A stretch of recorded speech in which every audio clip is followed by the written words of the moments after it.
¿Qué tal? Bienvenidos a todos a este nuevo Hangout con Jesús Turribilla, gracias a Doing Good, en el que vamos a estar hablando de si todo arte es político. Hoy vamos a tocar unos temas súper interesantes, vamos a ver la relación que ha tenido durante la historia, la política y el arte. Y para todos los latinoamericanos vamos a estar también viendo hechos históricos puntuales que sin duda nos han influenciado y para los españoles, para todos los que están en Europa, también vamos a tocar ciertos puntos de hechos históricos en Europa que han tenido su representación o han sido representados mediante el arte. Así que, bueno, de nuevo, gracias a Doing Good por este espacio y a Torrivilla por compartir sus conocimientos con todos nosotros. Gracias a ti, Tom, a Doing Good y por acá quienes están presentes, a Ronald, a Wesley, los que se conectan luego, posteriormente, los que ven el video en YouTube. Eh, es un gusto poder reunirnos acá para hablar de lo sagrado y lo profano del arte. Hoy nos toca una pregunta dificilísima que tiene muchísimas consecuencias y que ha sido tratada en la historia y en la filosofía desde muchísimas perspectivas y que si bien no, la idea no es responderla completamente el día de hoy, ni siquiera quizás asomar una respuesta, pero sí probablemente empezar a entender las complejidades de la pregunta y por qué ha sido vista o cómo ha sido vista con un paneo histórico, bueno, de la relación entre también Europa y América Latina que nos interesa acá como hablantes del español. Entonces, vamos a comenzar con una perspectiva, o sea, o con una especie de comienzo arbitrario que va a ser principios del siglo XX. Vamos a pensar en los principios del siglo XX y en las ideas de las vanguardias artísticas. Eh, Ahorita vamos a mencionarlas, pero a mí me interesa una pregunta en particular, que es este momento en la historia cuando el arte se asocia a la idea de utopía, a la idea de vamos a pensar en un futuro mejor y vamos a organizarnos, a trabajar y a luchar por él. Eh, Esto justamente como fenómeno del siglo XX que además se asocia también a la idea de cambio social y si nos ponemos en un contexto, bueno, de los movimientos sociales del siglo XX, es un cambio social también de inspiración marxista, es decir, de cambiar el orden establecido de las cosas, del capitalismo, para hacerlo más justo, para pensar en redistribuirlo, pero sobre todo para pensar en un futuro mejor, en esta idea de la utopía. Y empieza en el siglo XX de manera especialmente poderosa a... creo que se me congeló aquí el video de Tom o no. No, estoy acá. Avísame si se oye. Ok. Empieza entonces esta idea de los artistas a organizarse en torno a esto, en torno a este desafío de imaginar un futuro mejor, de imaginar un futuro de cambio para las condiciones injustas. Que vamos a poner en contexto de principios del siglo XX, el mundo era un mundo industrial. Entonces era cómo puede intervenir y si puede intervenir el arte, las prácticas artísticas, en este caso pensemos en una palabra también complicada, en la representación, en esta idea de empezar a cuestionar estas cosas que dan por sentido el mundo del trabajo, el mundo del capital, que esta es, por ejemplo, la relación entre valor, entre trabajo y entre tiempo. Entonces, el arte viene como a empezar a cuestionar esas cosas, la relación de cuánto trabajo le pongo a algo, cuánto tiempo le pongo a algo, y en el tiempo todo pensado además para una idea de producción, de beneficio, de valor. Entonces, el arte en ese sentido, en ese cuestionamiento de esas relaciones de trabajo, de esas relaciones también de vida, empieza a introducirse o empieza a ponerse una capa de superhéroe y a decir, nosotros como artistas podemos intervenir en la subjetividad. ¿Esto qué quiere decir? En la manera en que cada quien se entiende a sí mismo y en la manera en cómo cada quien, a partir de ese entendimiento de sí mismo, actúa en la sociedad. Entonces podemos, de alguna manera, ayudar a ese despertar social. Era un despertar que para el reto, para la filosofía del siglo XX, ha tenido nombres diferentes. Por ejemplo, para el psicoanálisis y para Freud, este despertar es justamente conocer cómo funciona tu inconsciente y cómo esa dinámica entre represión y deseo puede hacer sujetos pues menos atados como esas ideas que reprimimos. Para Marx era desalienarse y para toda la escuela marxista era eso, empezar a pensar fuera de la estructura del trabajo para pensar en otra relación con la sociedad. Entonces hay una idea de cómo despertamos a esta realidad que nos oprime o en la que nos reprime también y en la que hay tantas injusticias económicas y sociales. Entonces el arte dice, mira, nosotros capaz podemos hacer algo aquí, como en realidad no formamos parte del sistema o lo vemos desde afuera, podemos empezar a ayudar a la gente a partir de nuestras obras, a partir de la pintura, de la escultura, de la música, de la literatura, a pensar a que ellos mismos se piensen de manera diferente en los roles en que cada quien ocupa en la sociedad, para que no sea nada más un rol de voy a trabajar, descanso, vuelvo a trabajar, vuelvo a descansar, vuelvo a trabajar y contribuyo a la máquina de la sociedad. Entonces aquí viene esta idea de las vanguardias, que si se recuerdan de su educación artística de colegio o las pocas que tuvimos en la universidad, empiezan como a cuestionar radicalmente la idea de arte. Por ejemplo, la primera o una que es muy clara para nosotros, la abstracción. Los pintores abstractos y que en América Latina además tuvieron bastante influencia en el concretismo venezolano, por ejemplo, el brasileño, el abstraccionismo también en Argentina, empieza a pensarse como esta idea de que podemos pintar de manera abstracta para transmitir valores universales de lo bello, de lo poético, para imaginar un mundo exactamente donde eso tenga un código universal. La idea de la belleza, la idea del el lirismo y que eso sea además comprensible para todos. Eso era una utopía abstracta y pensar que podíamos hablar igual con Europa, con América Latina, con nuestros propios países. Entonces todas estas vanguardias o esta dinámica de vanguardias empiezan a asociarse no solo a un estilo de pintura, a un estilo de escultura, sino a una idea de mundo mejor, a una idea de utopía. Y eso empieza o lo pensamos a comprender así en el mundo moderno. Entonces, por ejemplo, viene otra vanguardia, si la recuerdan, el surrealismo. Dalí, Breton en Europa, en América Latina, Remedios Varo, por ejemplo. ¿Qué pasa en el surrealismo? Se recuerdan que hay relojes derritiéndose, hay figuras extrañas, hay una mezcla entre sueños y realidad. Y el surrealismo viene a traer esas cosas, todas esas fantasías un poco inconscientes, para, a través del inconsciente, empezar a convencer a la gente de que tiene que despertar, de que en nuestro mecanismo de pensamiento hay cosas reprimidas, hay cosas que solo aparecen en los sueños y que entonces esas visiones de los sueños, entenderlas, interpretarlas, comprenderlas, nos pueden hacer conscientes de que tenemos un inconsciente y de que ahí hay pulsiones raras. Entonces el potencial, entre comillas, revolucionario de ese surrealismo viene un poco a cuestionar esa idea de nuestro tiempo, de nuestro imaginario y pensar, no, hay un mundo subterráneo pensado por los sueños, por el deseo,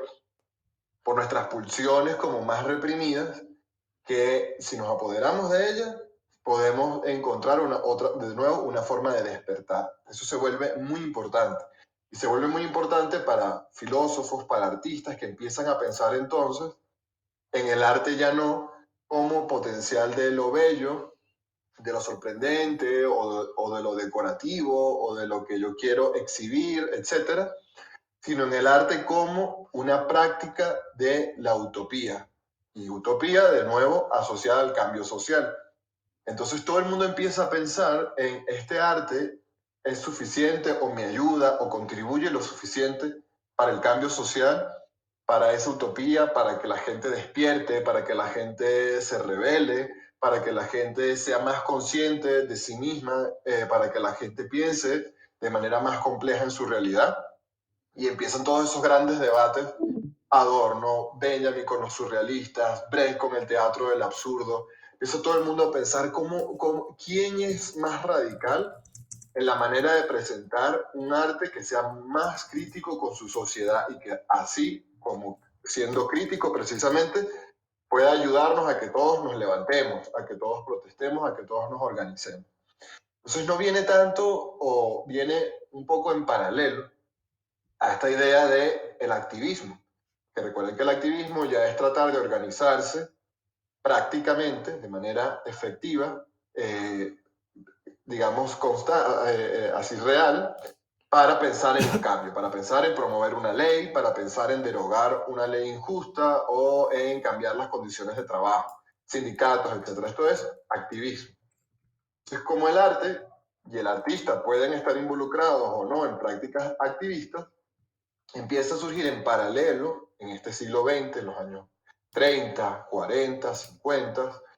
esta idea de las vanguardias que entonces hoy no las entendemos como en la escuela. Que se recuerdan que era como, bueno, primero vino abstraccionismo, después vino surrealismo, después vino cinetismo, después vino arte conceptual y como una cosa después de la otra. No, esto en realidad era un ovillo de cosas que de cada quien proponiendo, de cada quien pensando. Y uno de los principales como temas o transversales, temas transversales, perdón, de discusión acerca de esas prácticas artísticas que llamamos vanguardias, era qué tan efectivas o qué tan elocuentes o qué tan agudas eran para dibujar esta idea de utopía, para acompañar a la gente en su despertar, para promover a partir de la representación, es decir, de todas estas prácticas artísticas, una idea de cambio social. Y bueno, eso ha pasado en la historia reciente y por eso en los últimos 100, 150 años con sus claros y con sus oscuros. Porque está, por ejemplo, el futurismo italiano, que si ustedes lo recuerdan, el futurismo de Marinetti, que eran cuadros en general que estaban entre la abstracción y entre la representación de coches, de maquinarias, todos moviéndose a una enorme rapidez. Y ¿por qué? Porque pensaban en una especie, en cómo la industrialización, y en cómo la velocidad y en cómo el progreso tecnológico nos iba a llevar hacia una mejor humanidad, pero que rápidamente y peligrosamente empezó a asociarse al fascismo italiano. ¿Por qué? Porque, bueno, era un poco como una idea de apagar estas discusiones sociales y confiar en el progreso de la tecnología, de la maquinaria, de la industrialización, esta idea de una sociedad mejor sin pensar como en todas las complejidades y las injusticias que eso llevaba. Entonces sí, en la historia este tipo de manifestaciones artísticas no solo se han asociado a movimientos revolucionarios, a movimientos que buscaban cambio y justicia social, sino también inevitablemente al Estado, al sistema, a los fascismos. Entonces empiezan como esas relaciones muy complejas entre gobiernos, entre estados y entre manifestaciones artísticas y una especie, bueno, como a veces el arte incluso como una manera de hacer propaganda de un proyecto ideológico que empieza también a pasar en, evidentemente, la Rusia soviética, pero también empieza a pasar en los estados latinoamericanos supuestamente democráticos, en que el arte también se asocia entonces a ese proyecto democrático y modernizador. Entonces, empiezan como una serie de relaciones muy, muy, muy complejas que ya no tienen que ver tanto como en el siglo XVIII o XIX del arte de salón, de representar, de cómo el mecenas o los ricos o la aristocracia encargaban retratos para representar una idea de estatus social, para representar una posición en la sociedad, sino que empiezan entonces los artistas un poco a independizarse de eso en su práctica y a empezar a pensar, a asociar que lo que ellos estaban haciendo como grandes outsiders de la sociedad, como grandes bohemios y bohemias, como grandes pensadores y pensadoras, era bueno, si nosotros nos anima tanto esta efervescencia de pensamiento, ¿para qué lo estamos haciendo? No tanto para recrearnos en lo bonito que pintamos o en qué bien hacemos las formas o en qué bien ¿cómo se llama? Esta perspectiva que dibujé, sino en empezar a pensar en cómo el arte puede ayudarnos a despertar. Como vaya entendiendo cada quien su despertar. Ahora, los que les encantó, empezó a encantar el psicoanálisis era revisarse, a analizarse, para todo el tiempo despertar de sus represiones. Para los que se metían en el activismo político o sindical, era organizarse para tumbar gobiernos, para cambiar el capitalismo, para darle menos dinero a los ricos y más a los pobres. Es decir, empezó eso a tener sentido para cada quien. Y eso, digamos, somos herederos de eso. El arte en realidad, o esta herencia histórica del arte, nos llevaría a pensar en que el arte nos ayuda a encontrar ese despertar de cada quien, tratando de separarse lo más posible de la ideología, aunque en el camino, por supuesto, el arte también ha hecho ideología, eso lo sabemos. Pero sí empieza a entenderse, o quiero que sea una de las primeras cosas que queden claras como en esta conversación, es que así sea ese arte abstracto, o así sea un arte que represente, por ejemplo, al pueblo, como quería representar cierto arte soviético o cierto arte social en América Latina, o la idea de pueblo, o la idea de indígena, o la idea de diferentes razas. Es decir, el arte en el siglo XX, todo está como, bueno, asociado, inevitablemente está asociado a esta idea de representar un mundo diferente, a esta idea de representar una utopía, a esta idea de eso, de movilizar a través de prácticas sensibles, prácticas que tengan que ver con los sentidos, con la poética, con nuestra manera de habitar el mundo, porque esa es la sensibilidad. La sensibilidad no es solo sentirnos que podemos apreciar el arte o que nos puede gustar la ópera en vez del reggaetón, sino la sensibilidad la entendemos como esa forma de apreciar estas manifestaciones artísticas, sea cual sea, para replantear nuestra relación en el mundo. Entonces, si entendemos así esta idea de política, esta idea de cambio social o esta idea de cambio, que ahí está la trampa, no es solo cambio social, sino cambio subjetivo. En el siglo XX es básico y es esencial para todos estos movimientos artísticos, que fíjense que no nos gusta ya entenderlos como movimientos, como primero fue uno y el otro después, sino como todo el tiempo como maneras en conflicto de ver el arte. Están orientadas precisamente a cambiar nuestra subjetividad, nuestra manera de entender el mundo y así movilizar, en función de una utopía, cierto cambio social. Entonces, por eso empiezan a asociarse históricamente estos movimientos de artistas y los artistas empiezan a hacer manifiestos. El manifiesto surrealista, el manifiesto abstracto, el manifiesto neoconcreto en Brasil, el manifiesto de antropofagia en Brasil, el manifiesto infrarrealista. Es decir, ahí empiezan a sumarse gigante porque sí se asocian y se organizan los artistas y las artistas como una manera de pensar, de denunciar una situación injusta en la actualidad. No nos gusta esto del arte, no nos gusta esto del sistema, no nos gusta esto de la sociedad, pero para no solo quedarse en la denuncia, sino decir, nos imaginamos que esto puede cambiar, que esto puede ser mejor así, y por eso trabajamos en nuestra producción artística. Entonces sí, está asociada a una idea de cambio social, pero también, muy importante, pero eso no quedaba tan bonito en el cartel, a una idea de cambio en la subjetividad. Entonces, por eso empieza como a trascender o empezamos a entendernos, y fíjense que ahí quizás hay cosas que podamos entender mejor en por qué entonces el arte ya no son solo pinturas, esculturas, sino también son performance en vivo, son acciones, son cortes en el cuerpo o son postales. Y es porque entonces ya el arte no lo asociamos a un medio solamente, sino una práctica estética, una práctica sensible que empiece a intervenir en la subjetividad para así pensar en un mundo mejor. Entonces, eso es una idea como moderna, clásica, de ese arte, de la relación, digamos, entre arte y cambio social, arte y política, o arte, y en este caso, que es lo que yo les quería recordar hoy, subjetividad.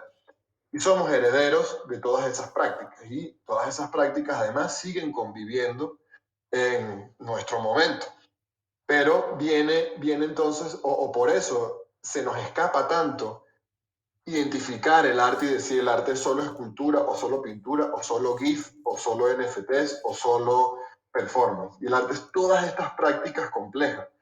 porque empiezan a organizarse justamente de esta otra manera y empiezan además a pensarse desde una idea como de margen de la sociedad, de periferia del tiempo, para pensar en el cambio de subjetividad. Y entonces empiecen a fijarse como los artistas también trabajan sobre la idea de la ruina, trabajan sobre la idea de la abstracción o trabajan sobre la idea de intervenir en dónde están esos elementos de la sociedad que nosotros asumimos todo el tiempo como incuestionables, pero que desde el arte se pueden cuestionar y así quizás contagiar ese cuestionamiento para pensar en algún momento una idea de cambio social que, bueno, ahí ya se complica más como el objetivo, pero digamos que el artista está un poquito antes. No sé cómo lo ves, Tomás. No, lo entendí perfecto. No sé si porque ya me lo habías, ya esta conversación la habíamos tenido hace como un año atrás, ¿no? Cuando discutíamos, no me entraba en el cerebro porque el arte lo podemos catalogar desde un punto de vista político, pero no político como lo conocemos hoy en día, ¿no? De que es pro un presidente o pro un partido político, sino es más que todo de ideología, de un rechazo o un apoyo a una idea. Y ahorita que estabas hablando de este tema, me vino a la mente varias revoluciones que han tenido como símbolo estos performances de una persona que se acerca con una flor. Por ejemplo, la revolución de Terciopelo tiene un performance que te lo cuentan en el tour, ¿no? Cuando vas a Praga, está la revolución de la primavera árabe. Todos estos tienen que ver en algún punto con algo que simboliza esa revolución específica en ese momento, ¿no? Y lo que sí me causa curiosidad es que, por ejemplo, yo fui acá al Reina Sofía y hay una parte dedicada a afiches anti la dictadura de Franco, ¿no? Entonces, tienen una estética muy particular estos afiches y cuando nosotros, por ejemplo, me acuerdo claramente, en Venezuela habían unos afiches también o ¿te acuerdas de este periódico El Camaleón? Que era súper político. Bueno, este tipo de caricatura también era una forma de arte político, pero era una crítica al gobierno. Entonces hay una diferencia, ¿no? Entre el performance, por ejemplo, de la Revolución de Terciopelo, está la caricatura que sí en realidad critica a un régimen o a un gobierno, y está toda esta parte un poco más profunda que ya, como tú dices, cambia, es la percepción, ¿no? O cómo cada quien percibe su actualidad o percibe ese a donde sueñan, ¿no? Como es el caso del socialismo, el comunismo, de que yo planto en un lienzo o en un afiche cómo yo me imagino que va a ser el futuro si seguimos como vamos, ¿no? Con esta revolución. Entonces, lo que sí me gustaría, Jesus, es que a medida que continuamos la conversa, me vayas lanzando uno que otro ejemplo para yo ir mostrando la imagen acá e irla compartiendo, porque he estado compartiendo varias de futurismo, de este futurismo italiano, que de hecho por eso fue que nosotros lo hemos conversado en alguna oportunidad, porque yo te preguntaba sobre el futurismo y cuando me dijiste que el futurismo era una expresión de arte político, ahí fue que blow my mind, ¿no? Entonces, si cuando continuemos me lanzas algunas referencias para yo buscarlas, sería brutal y las voy mostrando. Lánzate un poquito de surrealismo ahorita que vale la pena. O ¿Surrealismo sea, de quién? Breton, por ejemplo, el mismo Magritte, que lo habíamos utilizado para un cartel de esta otra, que es el surrealismo europeo. Ahorita justamente quisiera hablar, irnos a Latinoamérica, a entender otro contexto importante sobre esta relación entre arte y cambio social, digamos, o cambio en la subjetividad o arte y política. Y eso que tú mencionas acerca de, por ejemplo, los diferentes grados en que eso ha ocurrido entre desde artistas que se han dedicado a la caricatura política o para criticar específicamente un partido, un gobierno, etcétera, o artistas que han hecho carteles revolucionarios, digamos, asociados a protestas y movimientos sociales. Todas estas cosas suceden en los diferentes grados en que podemos entender esas relaciones entre arte y política. Y estos pudiesen estar asociados perfectamente a un artista ya siendo parte de un movimiento y cómo, creo que se está pasando allí el ruido de De algún Claudia. micrófono. Creo que Claudia tiene el micrófono activo. Ya. Ajá, y cómo cómo esos diferentes grados, eso de compromiso ideológico o activista, los hemos visto a lo largo de la historia. Por ejemplo, puedes buscar y son ejemplos de los carteles soviéticos, por ejemplo, los afiches políticos de artistas en la Unión de Repúblicas Socialistas Soviéticas. Y hay algo allí entonces que es una de las preguntas también interesantes de esta relación, es cómo podemos, y que sería yo creo que ha sido un gran reto para los artistas en todo el siglo XX,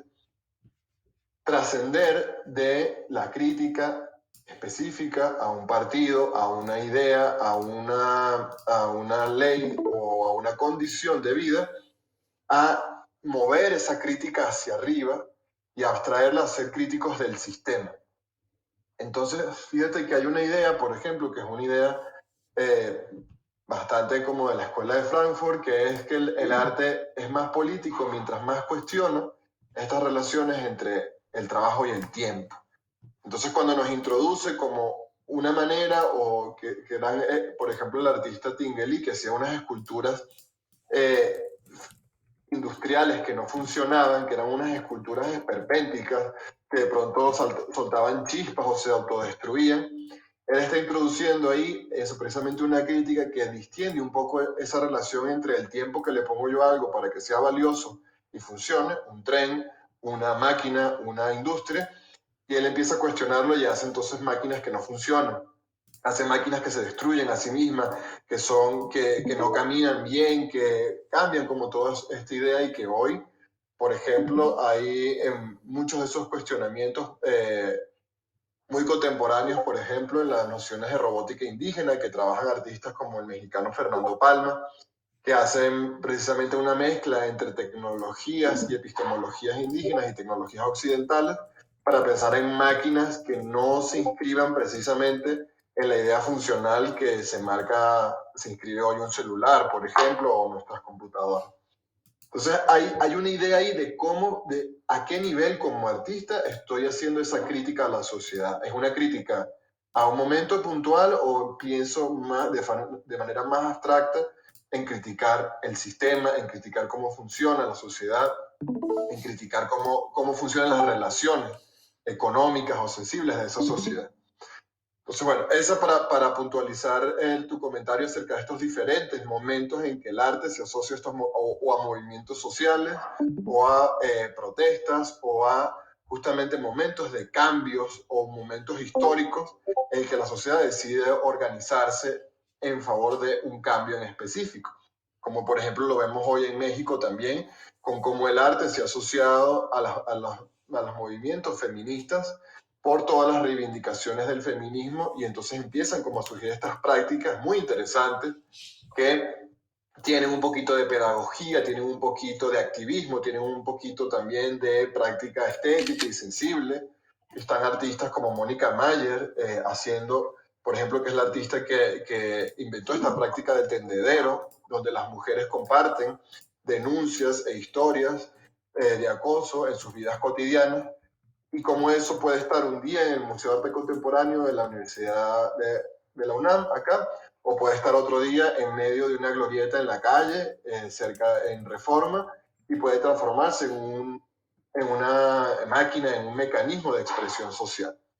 Entonces, pero esto en Latinoamérica tiene, y el ejemplo de la práctica de Mónica Mayer, que se desarrolló durante los 70, empezó, y bueno, y se sigue desarrollando,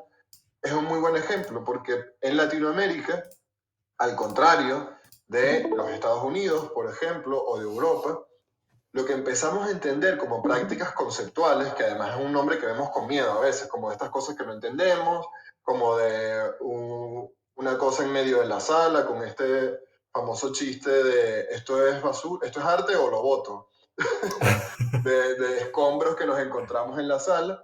Pues en Latinoamérica, y eso lo estamos entendiendo mejor 40, 50 años después, las prácticas conceptuales se empiezan a asociar a activismos artísticos. Y en los 60, sobre todo en América Latina, empiezan a surgir, por ejemplo, en México en el 68, a partir de la represión del Estado y la masacre de Tlatelolco, muchas prácticas artísticas que empezaban a denunciar esas condiciones de injusticia. Entonces se transforman en artistas haciendo panfleteo, en artistas organizándose para hacer un performance de denuncia, en artistas que construyen instalaciones como el grupo Proceso Pentágono, por ejemplo, en que denunciaban a la policía o denunciaban diferentes órganos del Estado, por ejemplo. Pero eso empieza a pasar a lo largo de toda Latinoamérica y los artistas empiezan a hacer prácticas que denuncian las condiciones específicas de sus momentos políticos. Y en los 60 y en los 70, en un momento en América Latina donde hay muchas dictaduras militares a lo largo del continente. Entonces en Brasil, Silvio Meireles, en Argentina, por ejemplo, el Siluetazo, la misma Marta Minujín, en México, toda la escena de los grupos empiezan a rápidamente entonces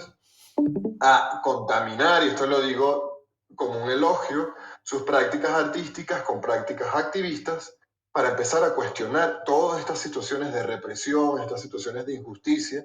que empiezan a ver en cada uno de sus contextos. Ahí siendo además Venezuela una excepción, porque Venezuela en ese momento, en los 60, estaba más bien pasando por una democracia desarrollista, promisoria, y los artistas que empiezan a hacer prácticas conceptuales, entonces empiezan a criticar esta democracia y las cosas que la democracia no estaba haciendo bien. Entonces fíjense como no hay una respuesta como definitiva, pero sin duda hay una gran tradición y de la que hoy definen mucho las prácticas artísticas contemporáneas en nuestro continente o en nuestra región, y es que desde los 60, tan pronto, empiezan todas estas prácticas conceptuales, que hoy entendemos como conceptuales, pero que han tenido muchos nombres, como activismos artísticos, etcétera, o prácticas no objetuales, por ejemplo, que era como se les conocía entre los 60 y los 80, están asociadas justamente a una idea de cambio social, de una utopía, de un cambio en la manera en que veíamos las cosas, una redistribución de la sociedad y de la justicia, y eso asociado a estas diferentes prácticas que ya no tienen un solo nombre, un cuadro, una pintura, una escultura, sino son talleres educativos, son acciones en la calle, son acciones efímeras, son intervenciones, son grafitis, son mecanismos de visibilidad y de denuncia, panfleteos, etc. Entonces empiezan los artistas como ciudadanos también, bueno, deseosos de pensar en el cambio, empiezan a ser parte de su práctica de una manera además muy concienzuda. Aquí no es tanto como una elaboración, digamos, intelectual después de una práctica, sino cómo hacemos estas prácticas para asociarlas a la idea de denuncia o a la idea de cambio social o a la idea de justamente pensar en un mundo diferente. Y el arte también como muy consciente, bueno, en diferentes grados, ahí sí, de que estas prácticas, de nuevo, y por eso fue importante la introducción, no están justamente organizadas para derrocar un gobierno o para elegir una candidata más justa, sino para intervenir en la subjetividad de cada quien y en yo llevarme a la casa, si fui espectadora de ese proceso, si participé en ese taller artístico, si vi esta denuncia que hicieron los del Siluetazo en Argentina, que puedes buscar también en internet, llevarme a mi casa esa reflexión de decir, esto es injusto, esto fue terrible o esto quiere ser silenciado, y yo pueda después darle cauce a ese cambio o a esa interrupción en mi subjetividad. Y decir, bueno, quizás quiero organizarme, quizás no quiero organizarme, pero quiero llamar a mis amigos para contarles esto que vi. Y empieza entonces a moverse eso, que también es muy difícil de medir. Y por eso yo no estoy convencido de estos estudios del arte como de saber exactamente con números en qué tanto intervino o no, o qué tan exitosa fue o no una intervención artística, porque son intervenciones en la idea de lo sensible, en la subjetividad, y que no podemos exactamente medir. pero que tampoco podemos ya desasociar de lo que significa arte. Entonces, también una de las cosas que puede quedar, o que me gustaría que empezaran a quedar claros en esta charla en particular de hoy, es que cuando hablamos de esta relación entre el arte y la sociedad, el arte y el cambio social o el arte y la política, tenemos que entender que el arte históricamente ya es esta práctica difusa, esta práctica que está un poco a los márgenes de la idea del trabajo, del capitalismo, o la idea del valor, o la idea de función, justamente para desde afuera y conectándose con ese adentro, es decir, con la sociedad, con su público, con las instituciones, con el mercado, como haciendo esos vaivenes, empieza a introducir esta idea de utopía o esta idea de cambio o esta idea de crítica. Y eso entonces, todas esas expresiones en sus diferentes circulaciones, en la calle, en el museo, en el mercado, en la feria, las empezamos a entender como arte. Y como arte precisamente, o en este caso un arte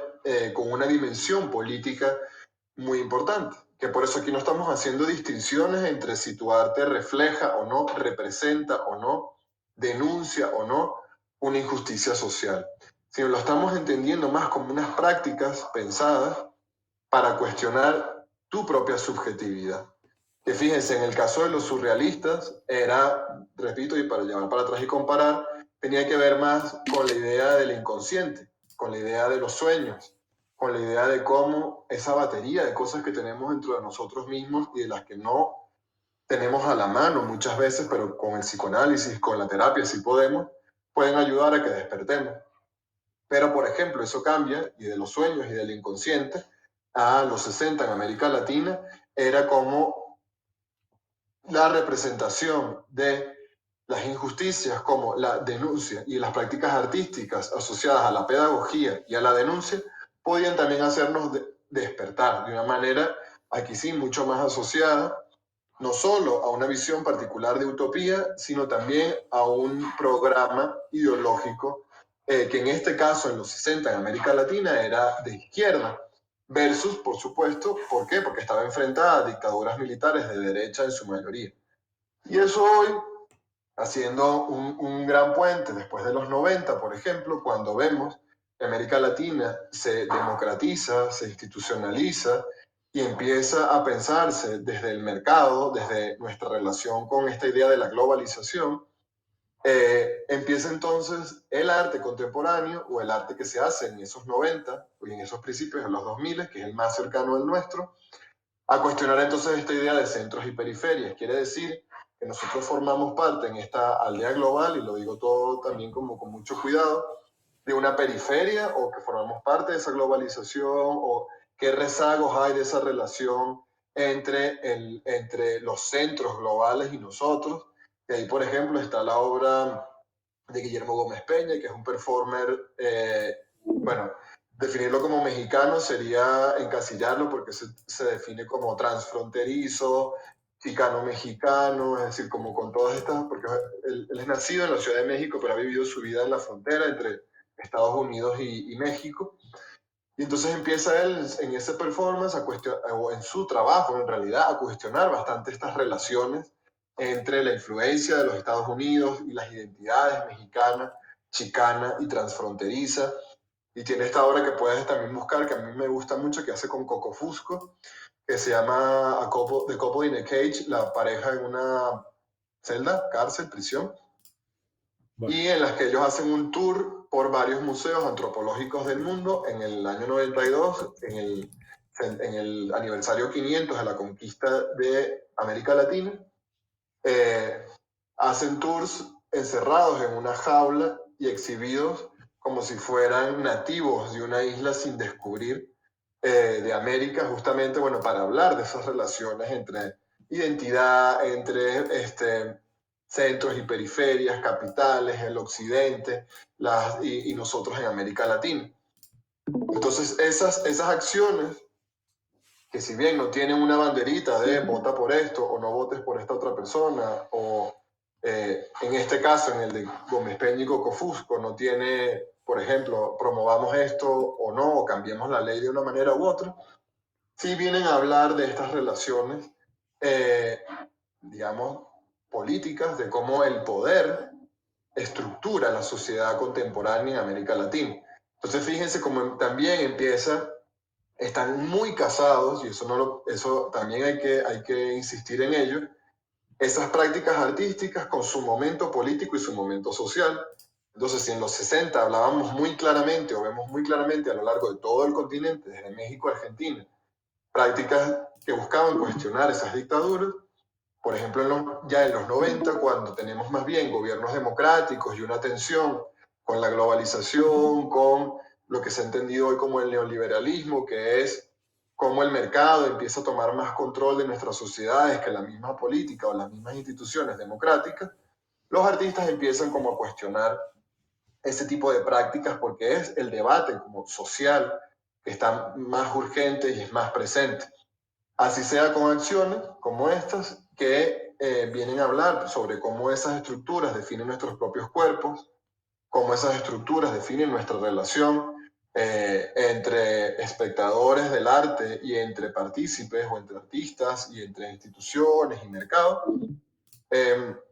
entonces, digo, lo que les decía, empiezan a hacerse esas preguntas de manera diferente, a diferentes grados. Y siguen también, sin ninguna duda, a empezar también a asociarse igual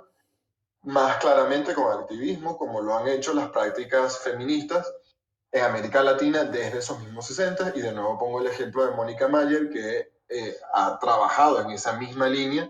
hasta el sol de hoy con una obra como El Tendedero. Eh, entonces, vemos diferentes grados, y no voy a decir de ese compromiso, sino de esa práctica, porque no quiero decir tampoco acá que un artista que tenga prácticas activistas tenga menos o más compromiso que un artista que no tenga prácticas activistas, sino otra vez lo vamos a enmarcar en estas prácticas de la subjetividad, de cómo todo el arte que hacemos, sea muy abstracto, menos abstracto, sea sobre tu propio cuerpo, o sea sobre acciones de los demás, que sea encargado, pero que tenga y que lidie con la idea, está inevitablemente al día de hoy asociado a una idea de subjetividad. Ahora, la pregunta es, ante este momento actual de la sociedad en el que acabamos de pasar, digamos, la pandemia, en el que tenemos una enorme digitalización de nuestras vidas, esto es un gran ejemplo, aquí estamos todos hablando de pantallitas a pantallitas, cómo el arte o las manifestaciones más contemporáneas del arte, que son solo posibles hoy por una idea temporal que hace 10, 15 años, como es, por ejemplo, el arte que está directamente relacionado con NFT, con blockchain, con la lógica del metaverso y de la digitalización de nuestras vidas, empieza a pensarse entonces de manera crítica con esas relaciones, con esa lógica, con esa actuación. Entonces, otra vez, si los surrealistas en los 20 se acababan de inventar el psicoanálisis y decían, bueno, esto es lo nuevo, vamos a pensar esto de una manera y vamos a representarlo y vamos a buscar a representar nuestros sueños, cosa que nunca se había hecho. ¿Qué puede representar o qué prácticas pueden hoy el arte, y estoy hablando aquí en el momento de la representación, que eso es tema de otro, incluso de otro, hago paréntesis de otra charla, que tiene que ver el arte con la representación y si la representación es suficiente para liberarnos? Yo creo que no, ese es un spoiler. Pero bueno, ¿cómo puede trabajar el arte que funciona hoy en el ecosistema digital en pensar críticamente esas cosas que antes no podíamos hacer? ¿Cómo podemos pensar críticamente el blockchain? ¿Cómo podemos pensar críticamente las relaciones entre las diferentes criptomonedas? ¿Cómo podemos pensar críticamente el objeto artístico y en cómo circula eso? Entonces ahí hay un reto enorme, está en el que tienen los creadores y las creadoras contemporáneas en pensar esas condiciones actuales desde todas estas manifestaciones que pueden moverse y que se mueven efectivamente en el mundo digital y en esas relaciones entre poder y estructura justo en ese mundo digital. Entonces, es complicado, pero de nuevo, aquí hay que pensar en un horizonte que quizás no esté tan claro hoy como estaba claro para nuestros padres y nuestros abuelos, y en sus activismos políticos, y es esta idea de utopía. ¿Cuál es este mejor mundo que podemos pensar? ¿Cuál es esta idea de justicia que podemos pensar? Podemos pensarla en relación con, por ejemplo, que eso ha sido un gran debate hoy para el mundo NFT, en su relación en cómo redistribuimos mejor los beneficios para los creadores, para que las creadoras y los creadores puedan cuestionar justamente el sistema de galerías, de curadores y de valor para financiar su propia práctica. Eso es una pregunta clave para los NFTs y que no tiene que ver tanto con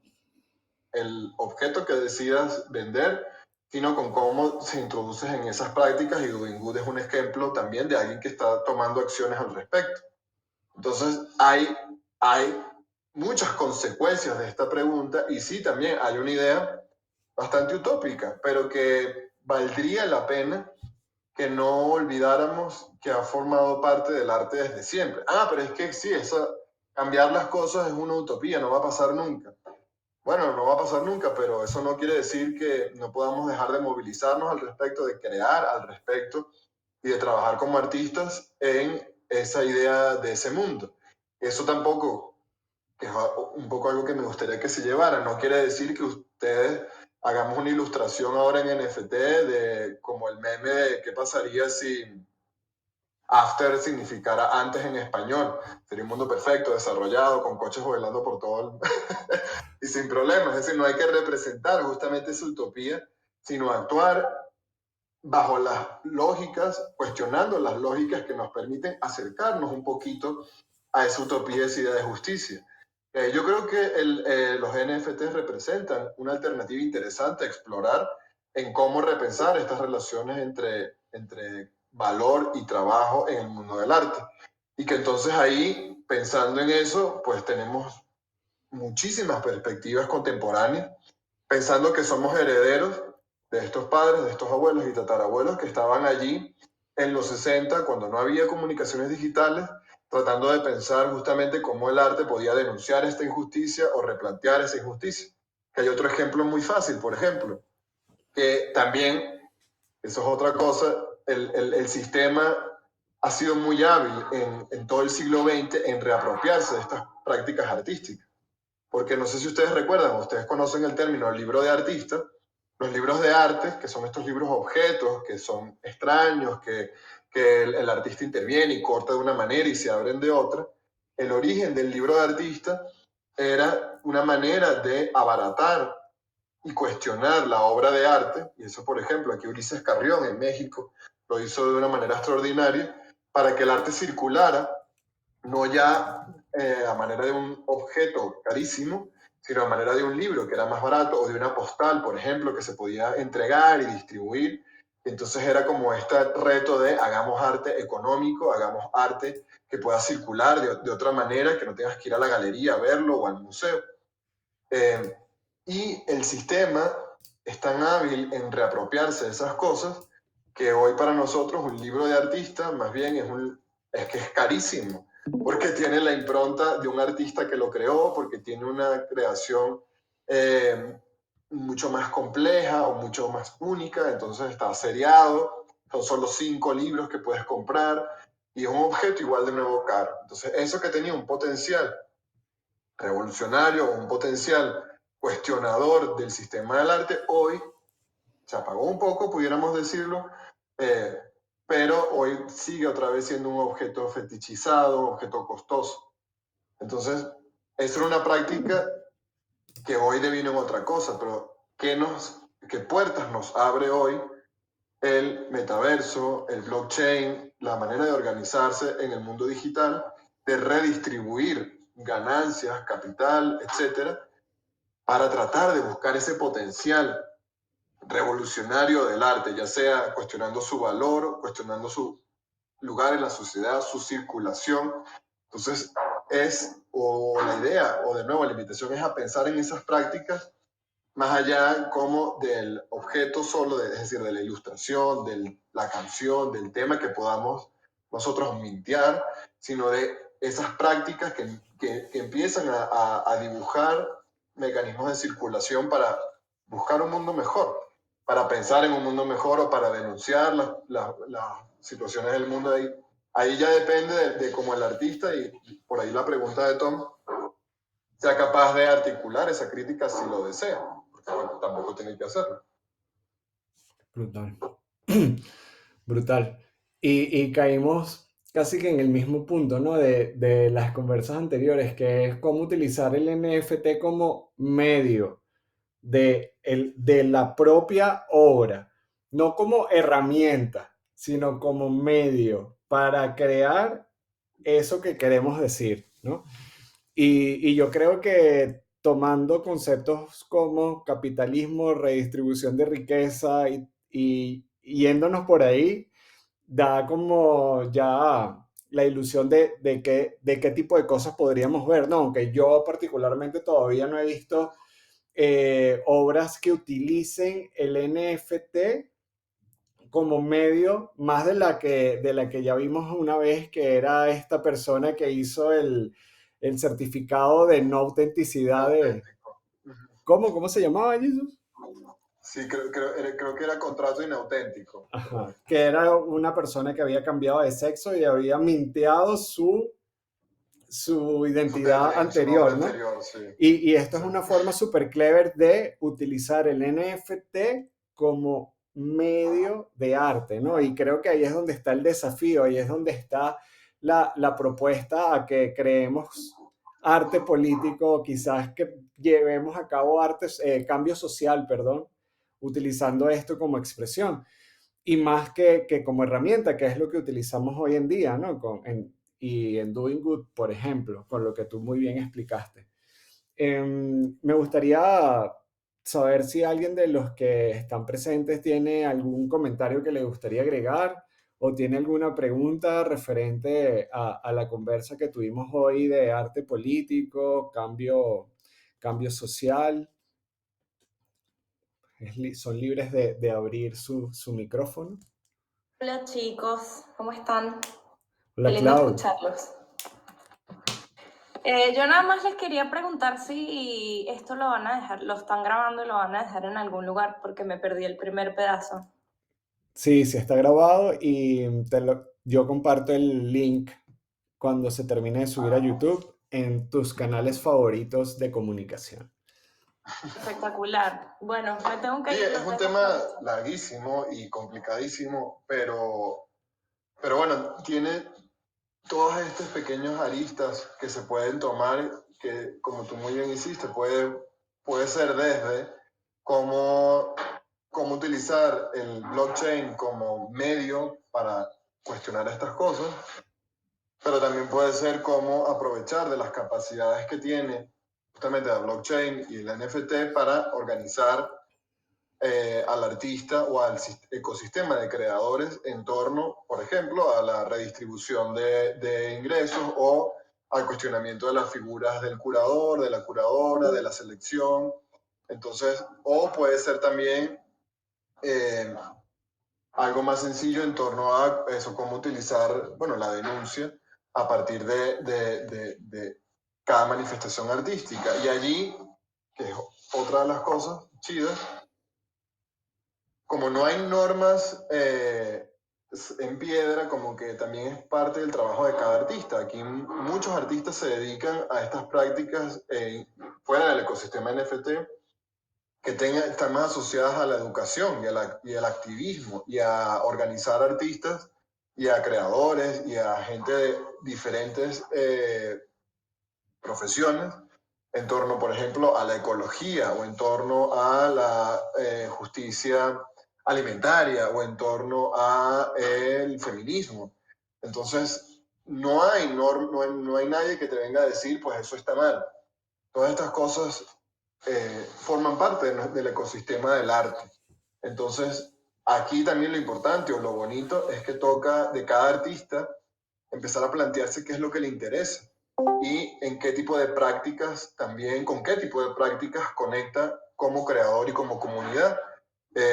Pero lo importante sería que ese comienzo de una especie de conciencia política, una especie de conciencia social, no tiene que ver tanto con que denunciemos a través de nuestro arte, sino con que seamos conscientes de cómo nuestro arte interviene en la sensibilidad, en la subjetividad y cómo nuestro arte hace comunidad así sea, así queramos incluso cuestionar las maneras en que el arte hace comunidad, pero todas estas cosas, o saber que el arte tiene toda esta historia asociada a organización social, a sensibilidad, a subjetividad, nos permite quizás hacernos cargo de un complejo, de un entendimiento mucho más complejo, perdón, de lo que es el arte y las prácticas artísticas, y saber que como artistas podemos tomar la posición que queramos, pero que esa posición sea consciente. Entonces, es decir, yo no hago activismo artístico porque creo que eso le toca a los activistas, pero hago a través de mi arte puedo traer unas ideas, por ejemplo, de los estereotipos de qué significa ser mujer hoy en el mundo contemporáneo. O por ejemplo, una artista con la que, bueno, además personalmente he trabajado, que es Perlin Lin, que también trabaja en el mundo NFT y en el metaverso, juega con estereotipos de cómo son vistas las mujeres en el ecosistema web, desde Twitch hasta Reddit, y de cómo en esos entornos, en esta ecología, digamos, web, hay muchos estereotipos y muchas microagresiones también que siguen estando presentes para alguien en el ecosistema web. Entonces, eso son decisiones. O mi decisión también es hacer arte generativo y abstracto que tenga que ver con códigos y con programación